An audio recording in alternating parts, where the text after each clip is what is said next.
Before we get underway, I do need to read the declaration for the live streaming, and it is: the Shire of Murray Ordinary Council meeting is being live streamed and recorded on the Shire's website in accordance with the Local Government Act 1995. Members of the public attending this meeting consent to the possibility that their image and voice may be captured on the recording and live streaming. Statements or decisions made at this meeting should not be relied or acted on by an applicant or any other person until they have received written notification from the Shire of Murray. So with that, we have the attendance there. We have Councillor Steve Lee absent on a leave of absence. Otherwise, all other councillors and staff are present. Response to previous public questions taken on notice, I believe that to be nil. Moving on to item 4, we have public question time. Are there any public questions for this evening? No? Okay, so we'll move on to item 5, which is petitions and approved deputations, and as we'll go through them in the order in which they were received. So firstly, we have Zach Croft from Rise Urban, and you're here, Mr. Croft, so please come to the lectern, state your name and your role and the item with which you're talking about, and then please proceed. Yeah, so thanks for the opportunity to speak this evening. My name is Zach Croft, Senior Planner from Rise Urban, and I'm representing the landowners of Lot 9 Patterson Road. So this is linked to the district structure plan. And if I move this on here, you can see the site there.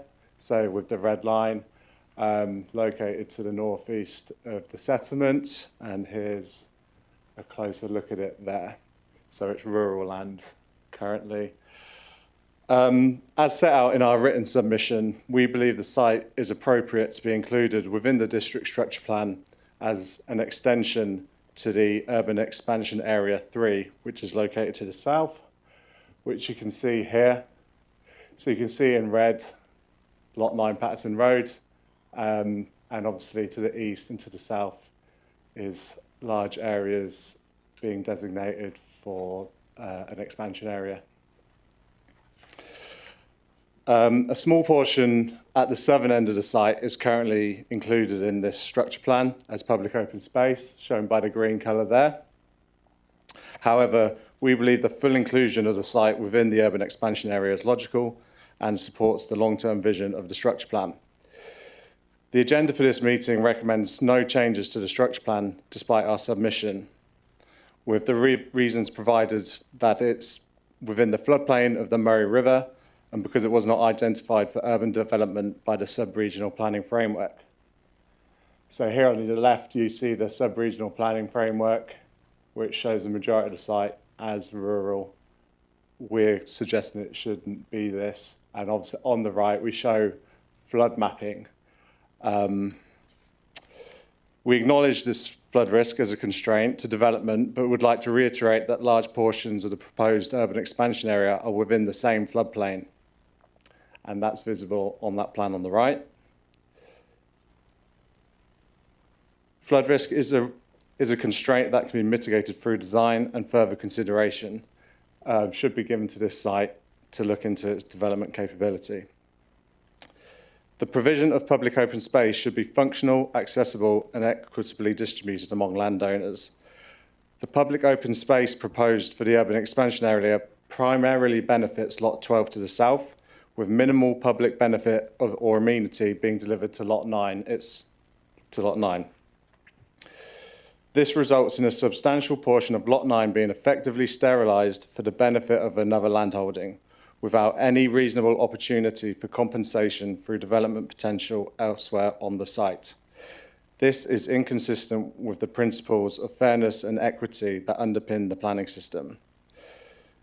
The current extent of public open space mapping is excessive and unjustified. This should be reviewed to ensure that this is proportionate, evidence-based, and consistent with state policy and the district structure plan's intent. This would help to ensure appropriate compensation to the landowner. The public open space designation and the urban development of adjacent land will have a direct impact on the long-term commercial viability of the agricultural use of the site. The development of adjacent land will impact the productive use of the site, as it would be incompatible with the surrounding development, resulting in a loss of income and land value for the landowners. Rather than discounting this land, proper consideration should be given to its long-term use to ensure a fair planning outcome for landowners, rather than it being left isolated. If it is not possible for the site to be included within the urban expansion area, we request that the site is identified as a planning investigation area and that this is incorporated into the planning framework. This would ensure that the future use of the site is explored, subject to robust analysis of its environmental conditions and land capability. The district structure plan seeks to maximise the Murray River as a defining landscape element. Lot 9 has the potential to further deliver on this by enhancing public access to the river foreshore, whilst also achieving high quality residential development. We recognise that the environmental values at the southern end of the site should be protected, but the ability to develop the northern end of the site should be preserved. Thank you for your time and consideration. Great. Thank you very much, Mr. Croft. Do anyone have any questions at all of Mr. Croft before he leaves us? No, thank you very much for your time. Thanks. Going through to our second deputation, online we have Mr. Cameron Liebgert. Are you online at all there, Cameron? Hello? Mr. Liebgert, are you with us?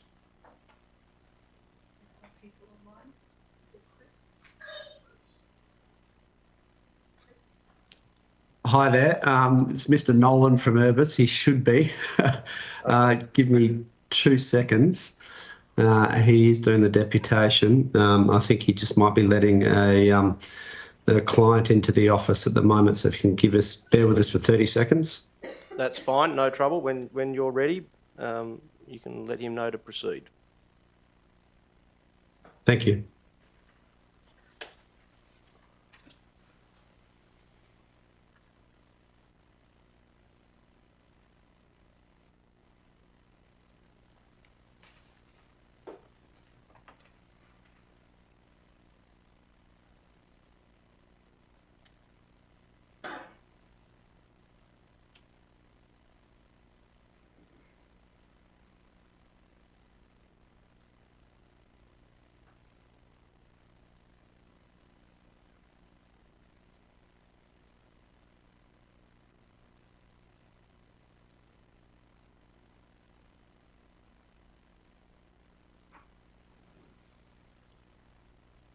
Hello, can everyone hear us okay?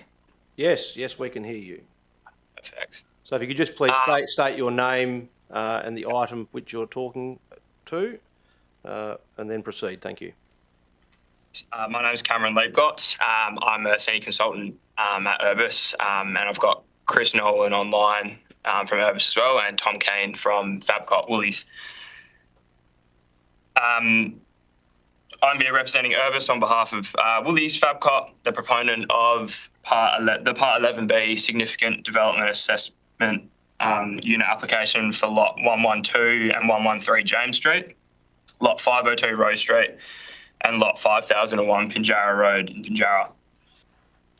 We're here to express our objection to the draft planning framework, specifically the scheme amendment number 322 and the Pinjarra Precinct Structure Plan, which aims to rezone the site to mixed-use R80. This rezoning would ultimately prohibit the current development application from progressing. As discussed in the memo that I sent around yesterday, Urbis and Fabcot have submitted a development application for a new supermarket, specialty retail and hospitality tenancies on the subject site through the SCAU pathway under Part 11B of the Planning and Development Act. The DA was lodged following extensive pre-lodgement consultation with the Shire's planning officers as well as the SDAU team. The dates of our engagement are important, being late 2023 and early 2024, prior to any public framework coming to public knowledge. Our inception meeting with the SDAU in May 2024 demonstrated to the chair of the SDAU that the Shire's planning framework is outdated and does not consider that Pinjarra is a secondary centre that requires a second supermarket. With public consultation concluding a few weeks ago, the public has demonstrated that Fabcot's development is warranted in its current form and location, with 83% of the 201 submissions being in support of the application. This clearly demonstrates that there is a need in Pinjarra for the supermarket. Under the current planning framework, the site is zoned town centre, which is considered appropriate for the site. The remaining lots are zoned residential. Consistent with the live development application, the site is well suited for a supermarket-based development and specialty retail due to the following reasons. Its strategic location. The site is located on the fringe of the Pinjarra town centre, acting as a gateway site into the town from a transitioning rural and residential area for both tourists and residents. The site caters for a greater catchment of residents, giving shoppers another option than the existing Coles. The subject site allows for easy and logical access and egress through the development, making it an ideal location for shoppers and residents alike. The placement of the supermarket. The supermarkets are not ideal finer grained land uses for main street environments with large floor plates and heavy parking requirements. Woolworths has developed a number of supermarkets in fringe centres, such as Mount Pleasant, Highgate, North Perth, and recently the East Vic Park store. These locations maintain a good level of walkability to the core, allowing for visitation to cafes, restaurants, and other retail outlets. Feasibility. Woolworths has explored numerous sites in or close to the core of the Pinjarra town centre, but none work from a design or feasibility perspective. Basement parking is not feasible for the Pinjarra town centre for Woolworths. This site represents a very reasonable and desirable option to being within the core of the town centre. As I mentioned before, the community highly supported the development application with 83% in favour. This is a development that the community of Pinjarra need and want. The draft framework in front of the council will significantly affect the aspirations of a second full-line supermarket in Pinjarra. Location IQ, who prepared our retail needs assessment for the development application, has responded to the Shire's comments regarding retail demand and floor space within the town centre. The net additional demand attributed to the Pinjarra town centre increases significantly over the next decade, indicating a clear need for at least one more full-line supermarket within the area. Regardless of the timeframe, 2027 or 2046, there will be a need for at least one full-line supermarket in the area. We've done significant work, both Fabcot and Shire, the architects, to ensure that our development is consistent with the context and character along Pinjarra Road. Extensive landscaping and high-frequency public areas have been proposed to ensure that the road retains its amenity and is inviting for pedestrians and shoppers. The subject site has also laid vacant for years, despite its strategic location and development potential. The Shire's proposal to rezone these lots will result in the potential for no future full-line supermarket to be developed within the secondary centre of Pinjarra and continue for this site to lay vacant. In the memo we provided a requested change to the scheme amendment. We request that the Shire of Murray's council reassess the proposed amendments to the scheme and include a provision over our subject site to allow for the active DA to be developed. In the memo, we've included a row within Schedule 11 of the planning scheme for specific provisions to apply to our lot, consistent with the DA, allowing site-specific planning provisions to prevail for the subject site. Thank you again for the opportunity to present our deputation this evening. In summary, the reasons provided strongly justify the need for a full-line supermarket and support the current lodged planning application for the subject site.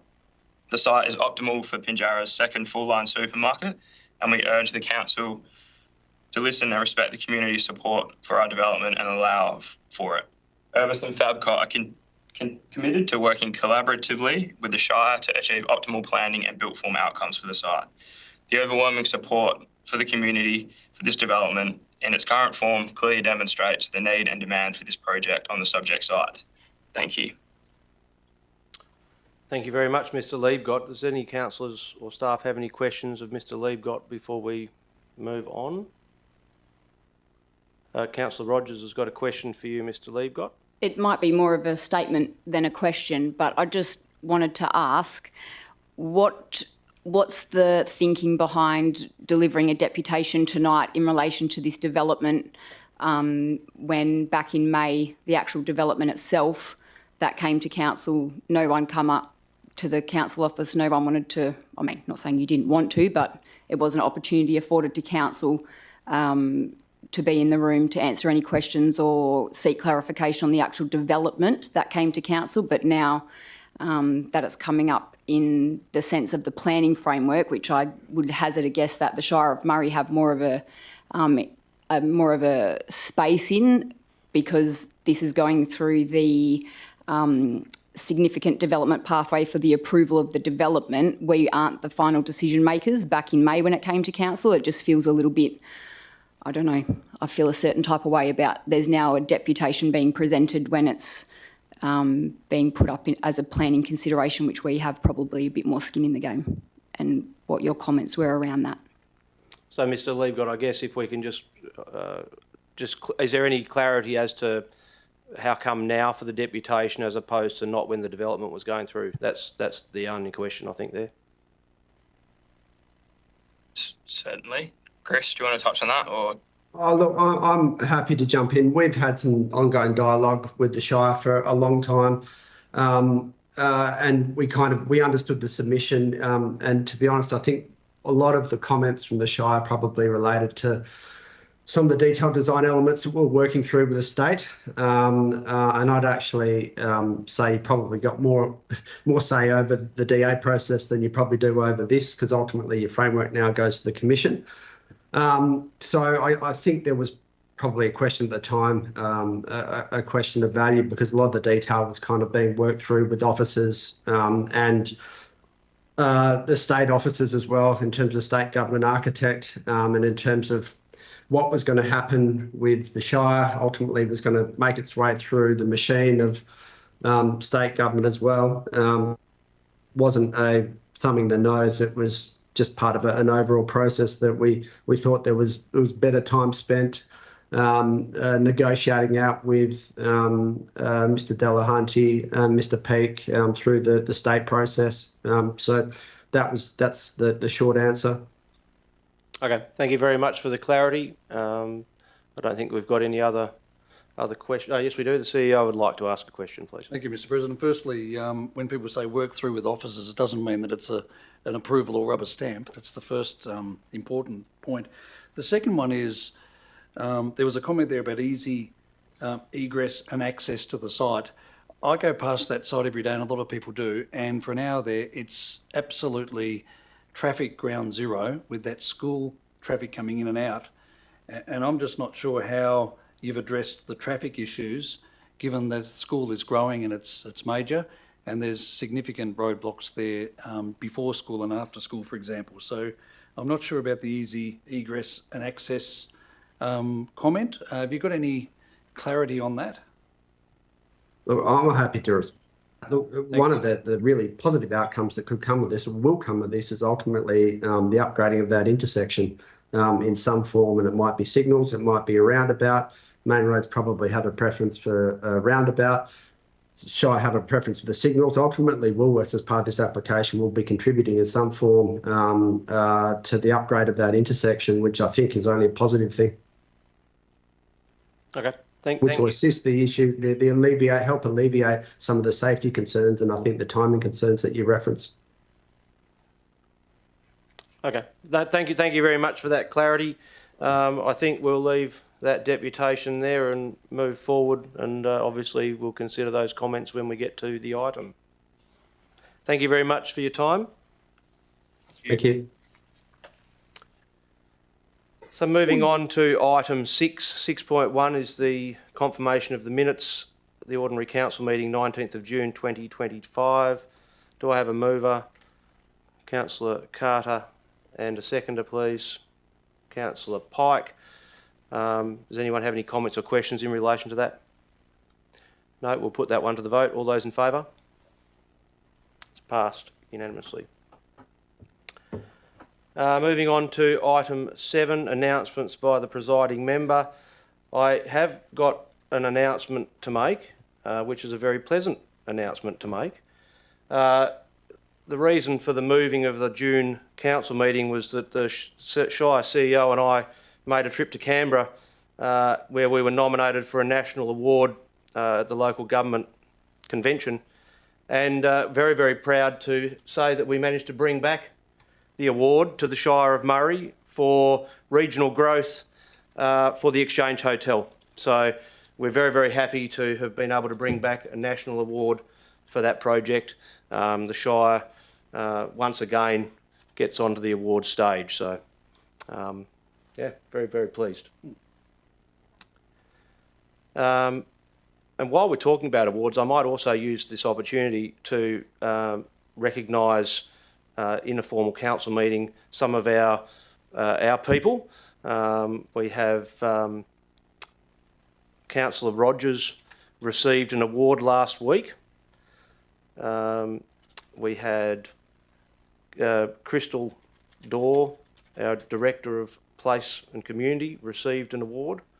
And we had our former Shire President receive an award, David Bolt MLA, which was a fitting, I guess, finale to his time on council. And so I'd just like to acknowledge those 3 people for their contribution to our council, and congratulations on the recognition.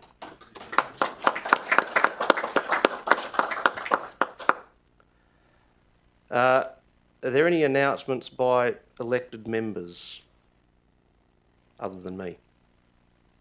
No? Okay.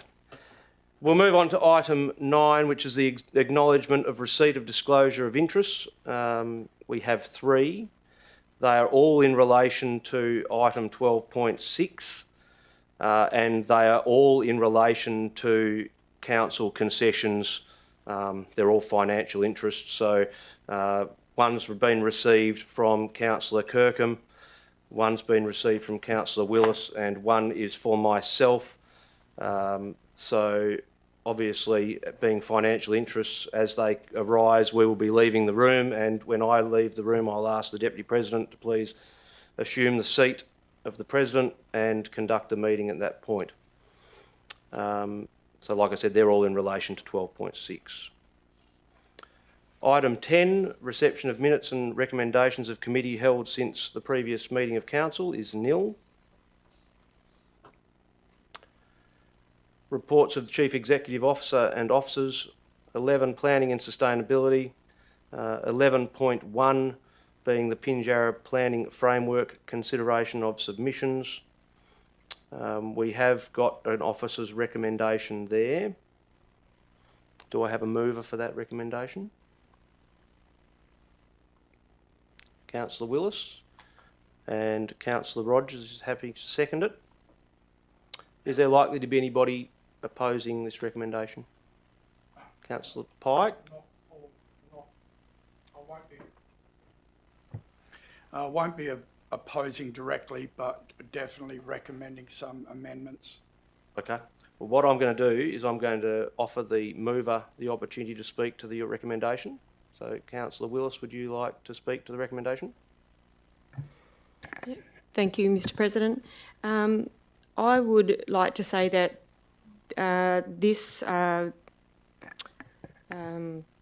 sorry, excuse me, I'm going to gather my words. The Pinjarra District Structure Plan has been in progress for around 10 years. This is something the officers have do diligently over a long period of time, researched, spent a lot of time on, and done a long-term sort of a public consultation. I do believe that, just in reference to previous speakers, that the Pinjarra community do desire and deserve a second supermarket. But I also do believe that there is areas within this structure plan that are available for that purpose, and that keeping a walkable town site where all the small businesses can benefit from the larger supermarkets being around them is important to sustain our small businesses in town. I also feel that such a strong and coherent plan that they have presented will help illustrate to the state bodies when making decisions the plan for our future. I'd like to thank Rod, Greg and the officers for all their hard work. Thank you. Thank you. Councillor Rogers, as the seconder, would you like to speak to the item? I don't want to speak, but I have some questions. That's fine. My first question is to Mr Croft's points that he made earlier. Can the Director of Planning speak to essentially what the question was, if that could be added in as a future planning consideration at a later time, or Greg? Mr Delahunty, would you like to answer that one? Through the Shire President, thanks for your question. And looking at that plan, you can understand why the landowner would think it would be logical to include it within the district structure plan. We are provided with an urban growth boundary by the state government, and that's in the sub-regional planning framework, and we're obligated to reflect that when we're creating our strategic plans. And the reason that that land hasn't been included in the state's urban growth boundary is because it's completely within the floodway. So there was a plan shown of the Urban Expansion 3 area, which does actually contain significant areas of floodway as well, but they've all been shown as green on the plan. They're all shown as open space. They can't be developed. Lot 9 is all floodway, so if it was to be included in the plan and conforming with the principles that we've applied elsewhere, it would be all shown green on the plan. The reason floodway can't be developed is a floodway is different than a flood fringe. Floodway is integral to the function and operation of a river, so if you obstruct a floodway, it actually can have a detrimental impact on how a river functions. Flood fringe can actually be developed in, provided you get minimum floor heights, but not floodway. So for this exercise, district structure plan, as I said, we're required to reflect the state's urban growth boundary. We're also preparing a local planning strategy, so that would be an opportunity for this landowner to make submissions to our local planning strategy to see if this land could be included, because that's probably a higher level strategic look, but that's probably the right opportunity to maybe look at that investigation. Okay, thank you.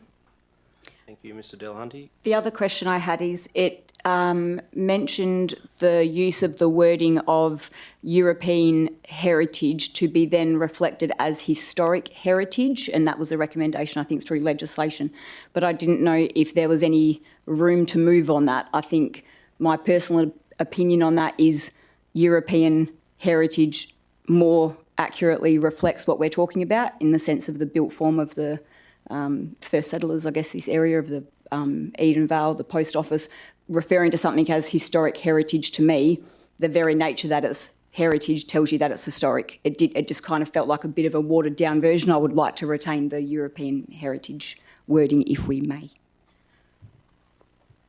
And Rod, do you want to provide that? Yeah, look, we don't have any objection to that. However, the reason that was a request by the WA Planning Commission and to reflect their terminology. So there's historic heritage, they call it, and that's distinct from the Aboriginal or the Indigenous heritage. And so that's their framework, and they've asked for it to be, for our plan to be consistent in terminology with that. Pretty much. Thank you, Mr Peake. Councillor Rogers, is that all from you? Okay. Councillor Pike, did you have some questions? No, I'd recommend some amendments. Look, I want to make a statement on it. Yeah, I want to speak on this, and I'm not sure if it's going to be an amendment or how it will work. But basically, there's 2 points in that, in the framework that I wanted to speak on. And the first one is in the deputation that was spoken about the supermarket. I just want to read what I've written here. It says, the item shown in the supply table to include the changes as highlighted in page 4 and 5 of the supplier letter. The supplier letter basically wanted to have large retail shops on that Pinjarra lot, and even if it gets changed to mixed zone usage, it was to include the shop. As you know, I stood against the council recommendation last time and voted that we should proceed with that supermarket. And if there is a possibility of the state government proceeding with that work without Shire consent, again, I want to emphasise it would be wise to cooperate with Urbis and Fabcot so as to have positive influence in final design and form. As they've stated on page 5 of their letter that they submitted to all of us, and I quote, they are committed to working collaboratively with the Shire to achieve optimal planning and build form outcomes for the site. And we've also heard verbally that they would participate in the road upgrade as well. And from a personal point of view, I think that that is a good site for a second supermarket. The second thing that I wanted to speak about was the fast food outlets being rejected outright from the town centre. And I read the argument quite fully in the documents and in the appendix. But I would suggest that next door to the Freemasons, where the old air conditioner shop burnt down, would be a perfect opportunity for takeaway. We have a new roundabout there, which would help control traffic, and also it'd still be visible from the main street. So I think rather than excluding direct driveway, like I understand not from King George Road, but just off site so you could still see it, see the business go. I think that having that option of out near the, along Pinjarra Road, out near the industrial area is too far off the beat, because the main traffic, you get some from Mandurah that way, but you get main traffic flow south and north here. Being able to just here at a roundabout, literally 50 metres off the road, would be a much more suitable position. So I think there is room for amendments in this appendix that's been presented. And those are the two amendments that I'd suggest, that we support the supermarket and that we consider a closer proximity for fast food. Thank you, Councillor Pike. Now, procedurally, and I'm happy to take advice from the CEO if I get this wrong, but any amendments to the current motion will need to be approved by the mover and the seconder. So if that's not approved, then you could foreshadow a motion should the initial motion be lost. Am I right? So I'll offer the mover the option, if you'd like to accept those amendments based on your first address. I suspect the first one not. No. Yep, that's fine. So, Councillor Pike, would you like to foreshadow a motion should this initial motion be lost with those amendments? Well, yes, I would. Okay, that's fine. We don't need to get a seconder for that yet, though, do we? No. Okay, do we have any more speakers for the officer's recommendation? Any more speakers against? Would you like to sum up, Councillor Willis? Yes, and would it be appropriate to speak to Councillor Pike's, what he was just talking about? No, we would speak about the foreshadowed motion if the foreshadowed motion is actually seconded, and we won't know that until we either vote on this first motion. Thank you, Mr. President. No, I would not like to speak. Thank you. Thank you. Right, if there's no further comments or questions or discussion, then I'll put this moved and seconded motion that we have in front of us to the vote. All those in favour? That's carried. All those against? Councillor Pike against. Everyone else was for. Thank you, and I appreciate your comments, Councillor Pike, but your foreshadowed motion will not proceed. Item 12, Corporate Governance. 12.1, 2025 WA Local Government Association Annual General Meeting, nomination of voting delegates. We have the officer's recommendation there, we do need to fill some positions in the second part of that as first and second proxy. Do I have any nominations to fill those positions? Councillor Willis and Councillor Kirkham. Is there anybody else likely to want to nominate at all for either of those two positions? If not, then we will nominate those as Councillor Willis and Kirkham. Right, now we've got that sorted out. Do we have a mover for that motion? Councillor Carter. Councillor Black to second. Is anyone likely to be against that recommendation? If not, would you like to speak to that, Councillor Carter? No, not at this stage, thank you. Councillor Black? No comments or questions? Then we'll put that item to the vote. All those in favour? That's passed unanimously, thank you. Item 12.2, Monthly Financial Report, June 2025. The officer's recommendation is there. Do I have a mover and a seconder, please? Councillor Rogers to move. Councillor Black to second. Does anyone have any comments or questions in relation to this item? No? Then we'll put this item to the vote. All those in favour? It's passed unanimously.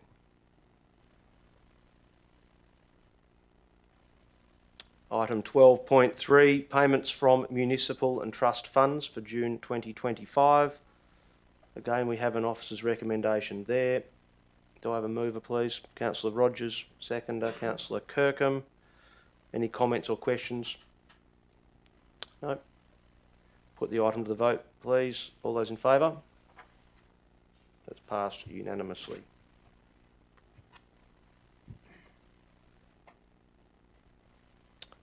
Item 12.4, Plan for the Future, Council Plan 1st of July 2023 to 30th of June 2033 review.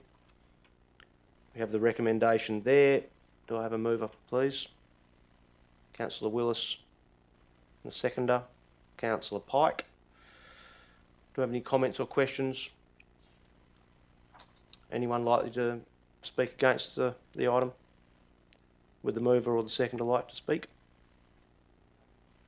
Okay, well, we'll put the item to the vote. All those in favour? It's passed unanimously.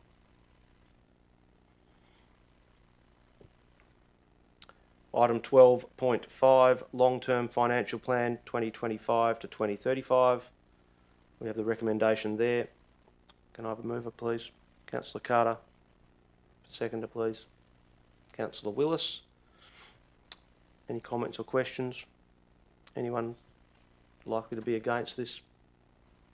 No? Well, we'll put this item to the vote then. Thanks. All those in favour? That's passed unanimously.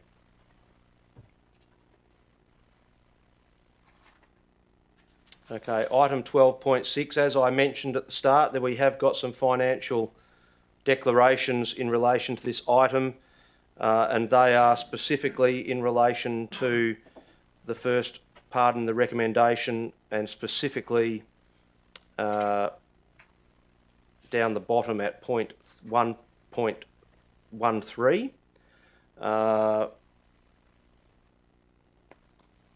So if we get down to there,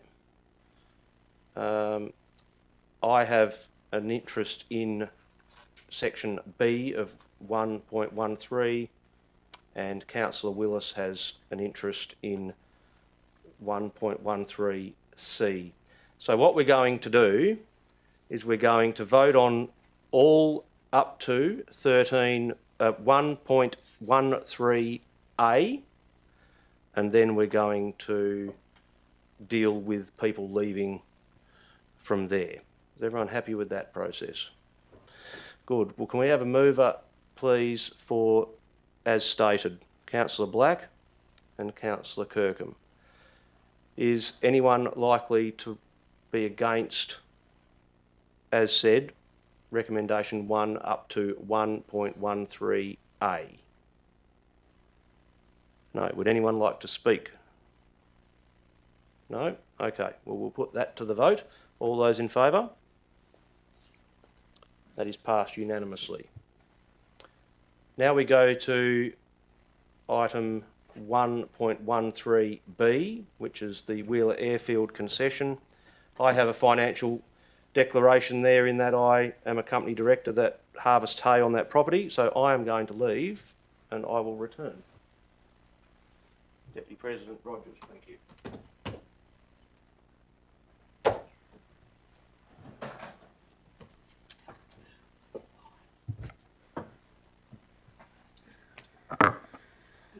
Okay, so we'll put to the vote now 1.13 rating concessions, point B being for Wheeler Airfield.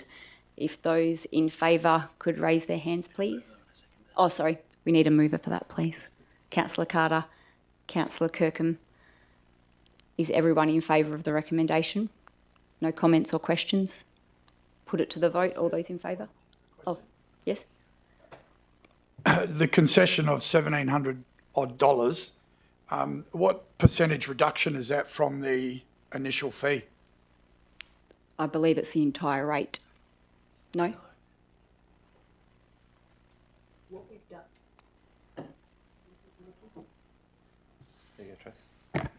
What we've done there, Councillor Pike, is we've reduced that rate on that property to the minimum payment. So he still pays rates just to the minimum payment. Which is? Which is the $1,376.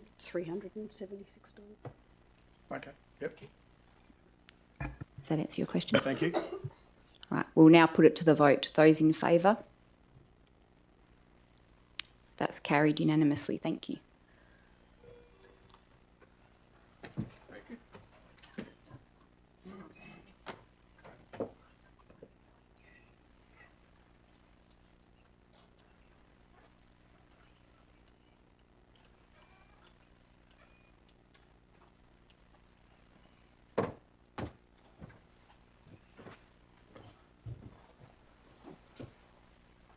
Okay. Thank you, Councillor Rogers. It's a little bit like musical chairs here at the moment, but we'll get there. We will now move on to 1.13C. Councillor Willis has a financial declaration in that section, and you're going to vacate.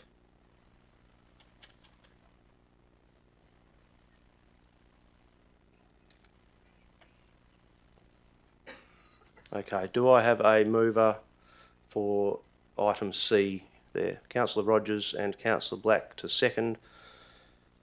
Is there going to be any comments or questions in relation to this bit? Councillor Pike? Again, how come such a large... Are you going to speak against it? Because if you are, I've got to give the mover... No, I'm not. Okay. I'm just asking a question. Okay. I want to know, why is it such a large reduction? I mean, a concession of that amount of money for a... I'm assuming it's the racetrack.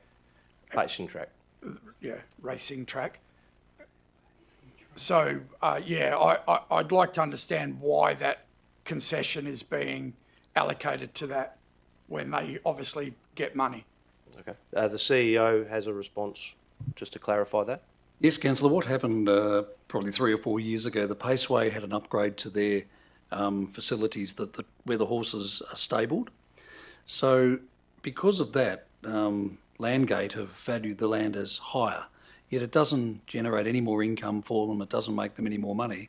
All it's doing is bringing them up to a standard where horses need in today's modern racing facility.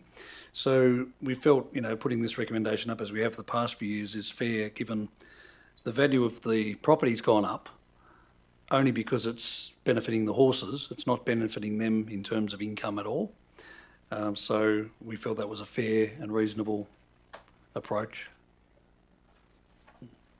Thank you, Mr. CEO. Any other comments or questions? Would the mover or the seconder like to speak? No? Okay, we'll put this item to the vote. All those in favour? It's passed unanimously. Now we move down to recommendation 2, which is in relation to... Well, sorry, yes, we need Councillor Willis back. Can't keep up. Sorry, my apologies. My apologies, I just get focused on my screen. Recommendation 2 is in relation to the primary producer's concession. Obviously, as stated, I have a financial interest in that I have several entities with which I'm associated which claim this concession, so I will again be leaving the chair, and Councillor Kirkham has the same financial declaration, so he also will be leaving the room.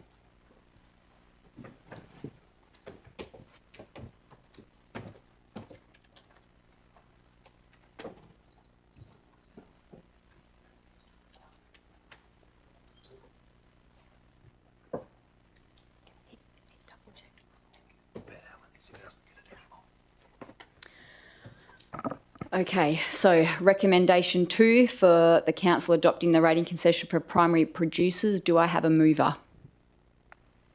Councillor Willis, and a seconder, Councillor Black. Has anyone got any questions? Any comments? No one's going to vote against this. I'll put it to the vote. All those in favour? Carried unanimously.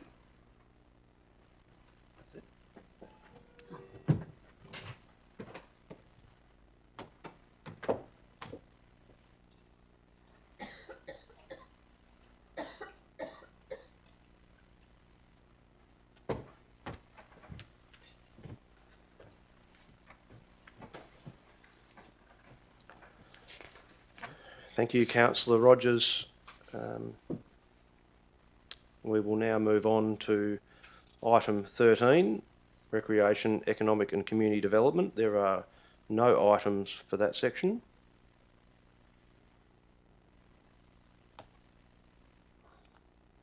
Item 14, Infrastructure Services. 14.1, Request for support of new road names for Austin Lakes in South Yundrup. We have a recommendation there. Do I have a mover? Councillor Carter and Councillor Kirkham to second. Does anyone have any comments or questions? Councillor Carter, would you like to speak? Only just to say it's just a shame that there wasn't a local or a local area plant identified. We had to pick an overseas one instead, but still, it's a much better name than last time. Thank you, Councillor Carter. Councillor Kirkham, would you like to add anything? Only that I did learn a few colours again, and yeah, there must be short of road names to pick. But... Thank you, Councillor Kirkham. Does anyone likely to speak against this item? No. With that, I'll put the item to the vote then. All those in favour? That is passed unanimously.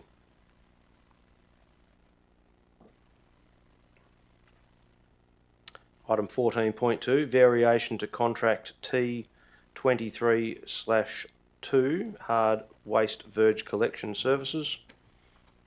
We have the recommendation there. Do I have a mover, please?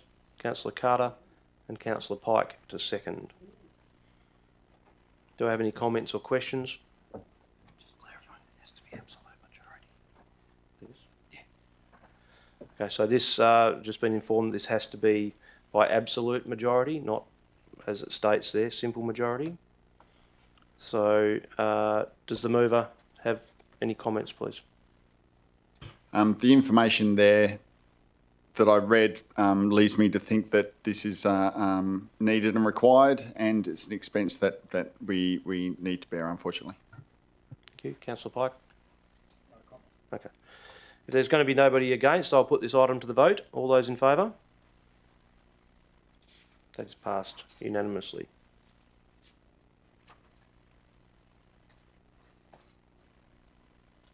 Item 15, items for information. 15.1, delegated development application decisions for June 2025 are attached for information. 15.2, outstanding council resolutions for July 2025 are also attached for information. 15.3, Council Plan 2024-25 Quarterly Progress Report is also attached. Item 16, business left over from the previous meeting is nil. Item 17, elected members' motions of which previous notice has been given is nil. And 18, notice of motions for consideration at the following meeting. Does any elected member have any motions for next meeting? No? It's nil. Item 19, new business of an urgent nature approved by the person presiding or by decision of the meeting. No one's approached me with anything, so I will take that as nil. Item 20 brings us to the time to close the meeting to the public for confidential items.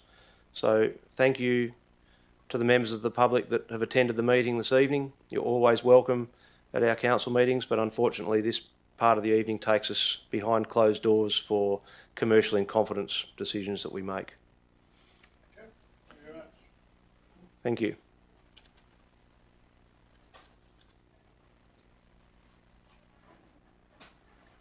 Councillor Rogers is going to move that we go behind closed doors. Councillor Kirkham is going to second. All those in favour? That's passed unanimously.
So we now need to read, for the purposes of the live stream, we need to read the outcomes. So for item 20.1, T25-7 supply of water trucks, the council has resolved to accept the confidential assessment report and endorse Urban, Civil and Plant as the preferred tenderer for the supply of water trucks at an estimated price of $286,650 per annum, exclusive of GST, for the 2025-26 financial year, in accordance with the specifications and tender rates detailed in tender T25-7, which includes annual CPI increase for a period of 2 years commencing on the 1st of August 2025, with an option to extend the tender for 2 years, for two one-year periods to 30th of June 2029. The second resolution was a 20.2 T25-9 supply of limestone, and it was resolved again to accept the confidential assessment report, endorse B&J Catalano Proprietary Limited as the preferred tenderer for the supply of limestone at an estimated price of $502,625 exclusive of GST for the 2025-2026 financial year, in accordance with the specifications and tender rates detailed in tender T25-9, which includes annual CPI increase for a period of 2 years commencing on the 1st of July 2025, with an option to extend the tender for 2 one-year periods to the 30th of June 2029. And likewise, 20.3 is T25-6, supply of gravel base course material. The council has accepted the confidential assessment report. It's endorsed B&J Catalano Proprietary Limited as the preferred tenderer for the supply of gravel base course material at an estimated price of $372,125 exclusive of GST for the 2025-2026 financial year, in accordance with the specifications and tender rates detailed in tender T25-6, which includes an annual CPI increase for a period of 2 years commencing on the 1st of July 2025, with an option to extend the tender for 2 one-year periods to the 30th of June 2029.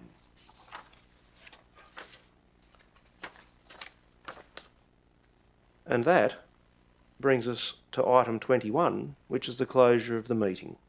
So I declare the meeting closed at 6:30. Thank you, everybody.